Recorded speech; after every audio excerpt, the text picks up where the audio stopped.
What was Pakistan's agenda for Afghanistan?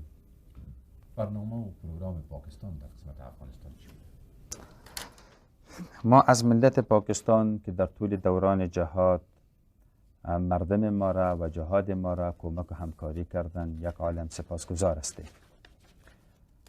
مگر این نقطه را فراموش کرده نمیتونیم که بعضی از سازمان‌ها در داخل پاکستان، مخصوصا آیسای در داخل پاکستان، پروگرام‌های به خصوصی را در قسمت افغانستان طرح داشت و تعقیب کرد که او پروگرام‌ها قسمی که امروز می‌بینیم نه به نفع اسلام بوده، نه به نفع ملت افغانستان بوده و نه به نفع ملت پاکستان بوده.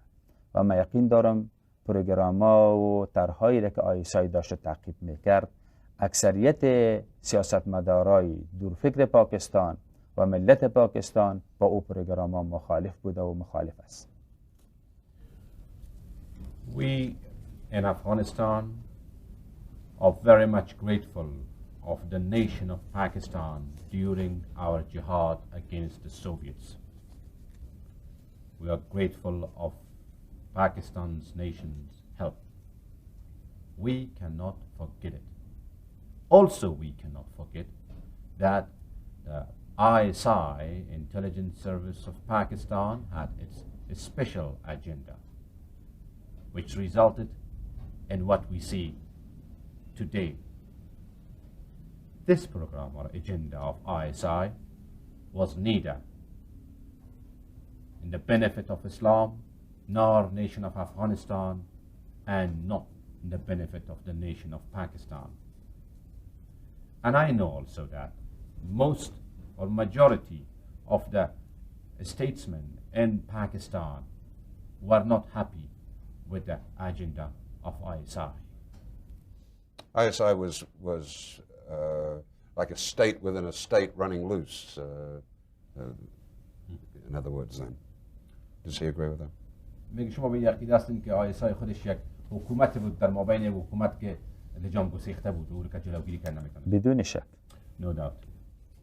And creating Gulbuddin Hekmatyar in the process. و میگه گلبدین حکمتیار در جریان به وجود آمد. محصول همه یک چیز است.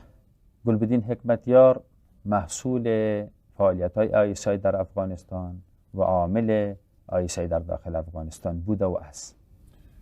Gulbuddin Hekmatyar is the result or the product of the ISI's activities in Afghanistan, and the real agent of ISI he was and still he is.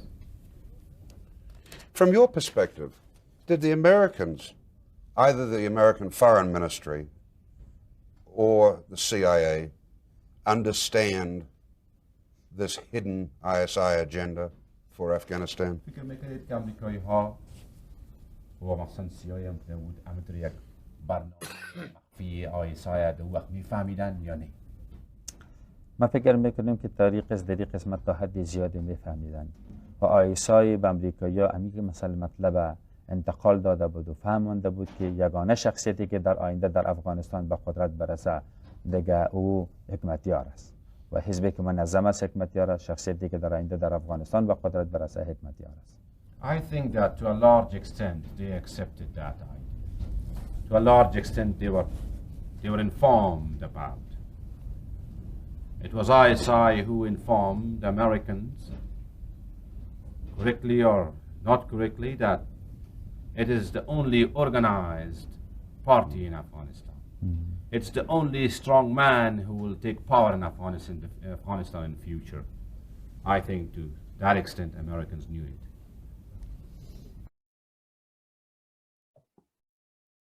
In 1978, Nur Muhammad Taraki, Hafizullah Amin, and Babrak Karmal would begin the transformation of Afghanistan by bringing in the communist ideology, which would have a lasting effect on the country to the present day.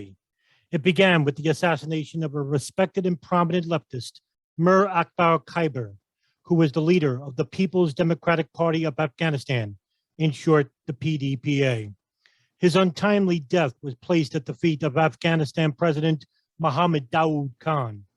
Just a year prior, Khan had met with the Soviet Union's President Leonid Brezhnev to discuss bringing together the Afghan communist parties, which were the Parcham and the Khalq, Both were factions of the People's Democratic Party of Afghanistan.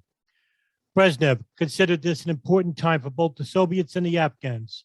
A power play was beginning, and the Soviets knew that the roads of the Middle East oil was through the largest country in the Asian Afghanistan provinces. However, Daoud Khan was a revisionist for the country.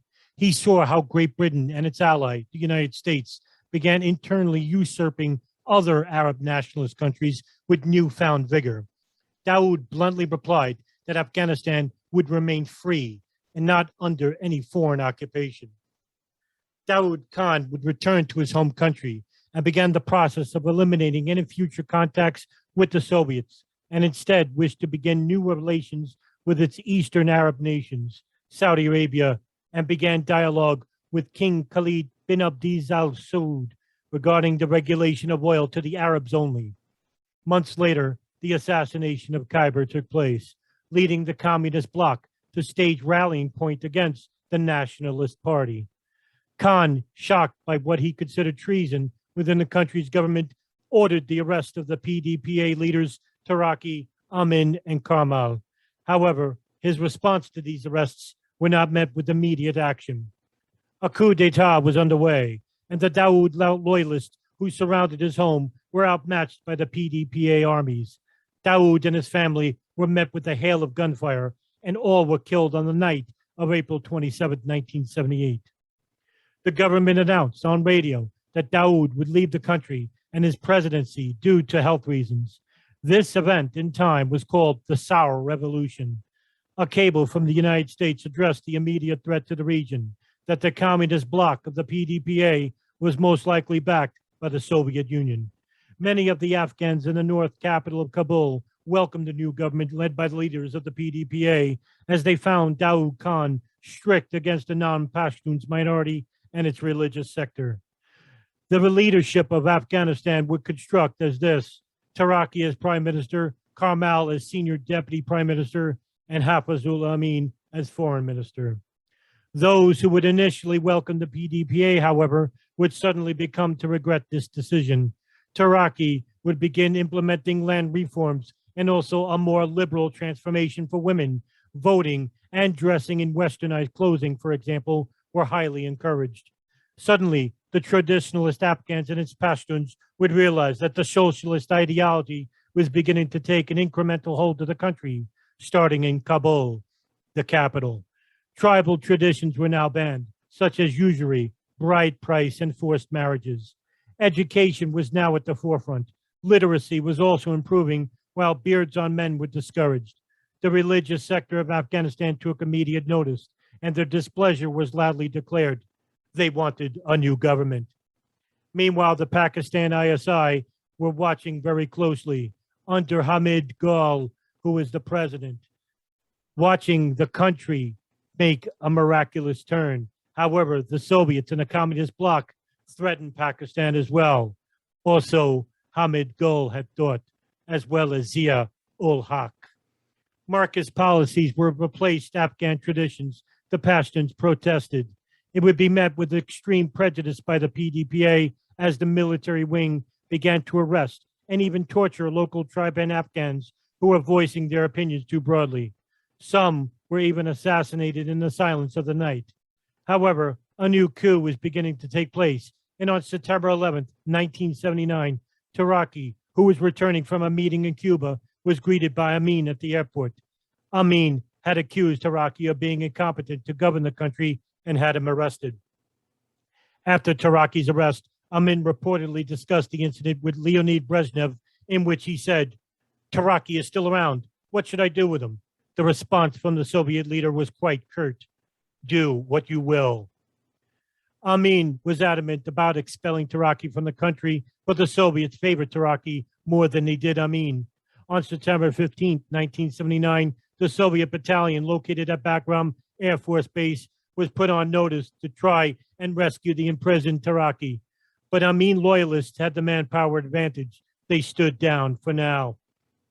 The next day, the Politburo of the People's Democratic Party of Afghanistan, the PDPA, declared Amin as the new general secretary.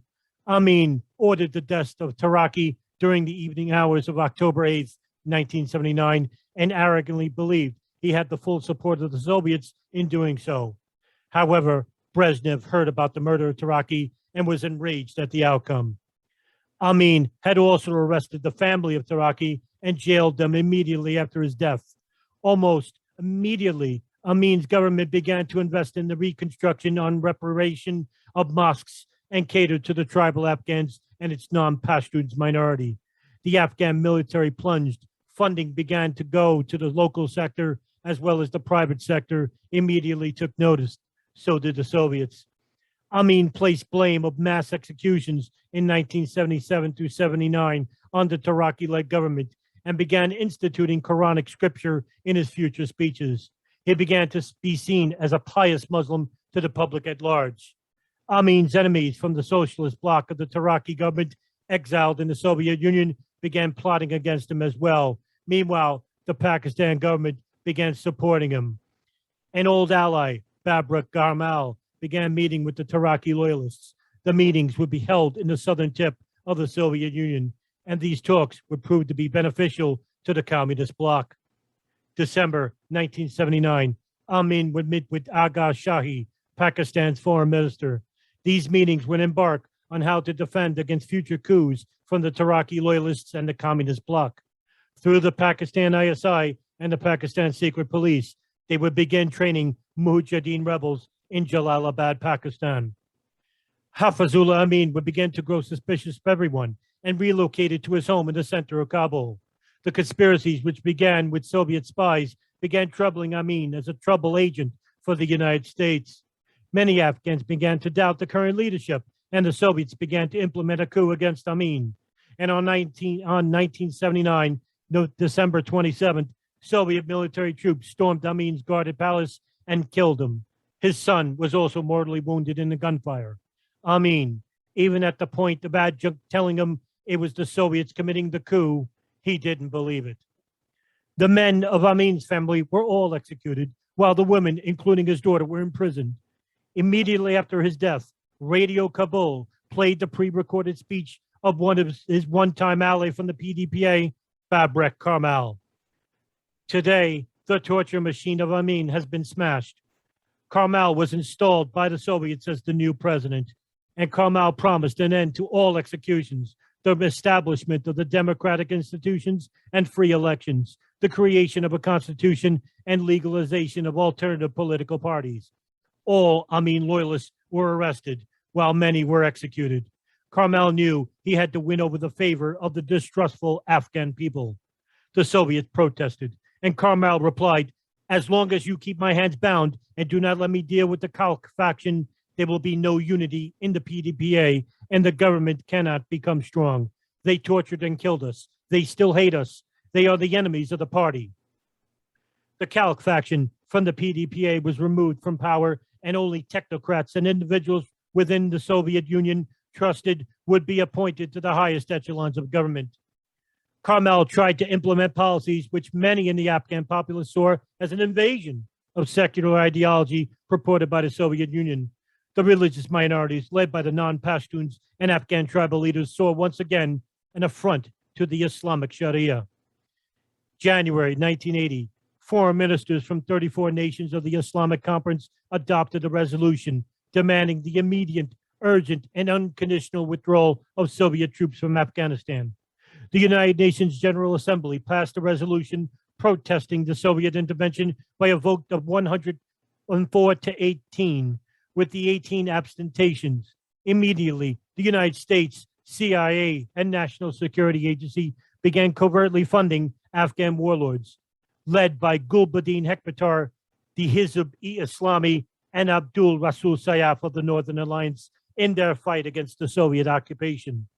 Many other foreign agencies, such as the Pakistan ISI, the British MI6, and the Israeli Mossad, began funding the civil war. Pakistan would begin recruiting Muslims within the region to train a local military grounds. Seeing this was the war, the global jihad, most of the ultra-Orthodox sector was dreaming about. One notable individual began to take full advantage of the war. His name was Abdullah Yusuf Azam, a local imam and Pakistan Hafiz. Azam would begin to implement a new ideology, which was called offensive and defensive jihad. Azam's definition of offensive jihad refers to armed struggle against unbelievers in the classic definition from Islamic law. Azam's jihad definition also makes clear that no civilians would be harmed or killed during battle. His speeches and teachings would resonate throughout Pakistan's local madrasas. One student took notice. He was from Riyadh, Saudi Arabia, Osama bin Laden, who was also a Saudi student who actually went to some of Azam's classes while he taught in Saudi Arabia many years ago. They both began to construct a recruitment center, which would be the base of all training operations. The name of this would be the Maktab al-Khidmat, or Afghan Services Bureau, funded by not only Osama bin Laden through his family's company, the Saudi bin Laden Group, the CIA, Pakistan ISI, and MI6 also began funneling money through the Afghan Services Center through their centers in Arizona and New York. One such center was through the Al-Khifa Refugee Center in Brooklyn, New York. Next door was the Al-Farouk Mosque, which would later have members of it, which would bomb the World Trade Center in 1993. Bin Laden would also allow another individual to become a partner in the training center, someone who had long-standing ties to known Egyptian terrorist groups, such as the Egyptian Islamic Jihad. His name was Dr. Ayman al-Zawahiri. Together, all three men would recruit local Afghans, as well as Arab Muslims from around the globe, to join the fight against the Soviet and atheist invaders. According to CIA Alex Station Director Michael Scheuer, the Afghan Services Bureau would approximately be funded to the tune of $600 million. The recruitment center would begin to expand to many areas inside the United States, with the very first base located in Arizona, as well as the biggest base, the Al-Khifa Refugee Center in Brooklyn, New York, as well as in Oklahoma, Florida, Detroit, Texas, Houston, Texas, and California in Los Angeles. The New York City Al-Khifa Refugee Center would be headed by al-Zawahiri's mentor and leader of the Gamma Islamiyah terrorist group, Omar Abdel Rahman, nicknamed the Blind Sheikh. Rahman would enter the United States while being restricted to a watch list, but his U.S. visa application would be approved multiple times by CIA agents within the Cairo U.S. Embassy Center. Meanwhile, as the war raged, many Afghan Muslims would start dying off in large numbers from Soviet helicopters. Many of those Afghans were nationalist tribal members who were not of any ultra-Orthodox sect. They would be replaced by the religious youth, or called the Mujahideen, from the Pakistan madrasas from Jalalabad and Islamabad, using Azam's teachings as the guidelines. Ayman al-Zawahiri and Abdullah Azam would make frequent visits to the United States in such places as Oklahoma, Detroit, Arizona, and New York City, declaring the Soviets as the kuffar and endlessly recruiting hopeful jihadis to the war. Meanwhile, Hekmatyar, the leader of the Hizb Islami Party and Pakistan group, would be the most funded warlord in the war.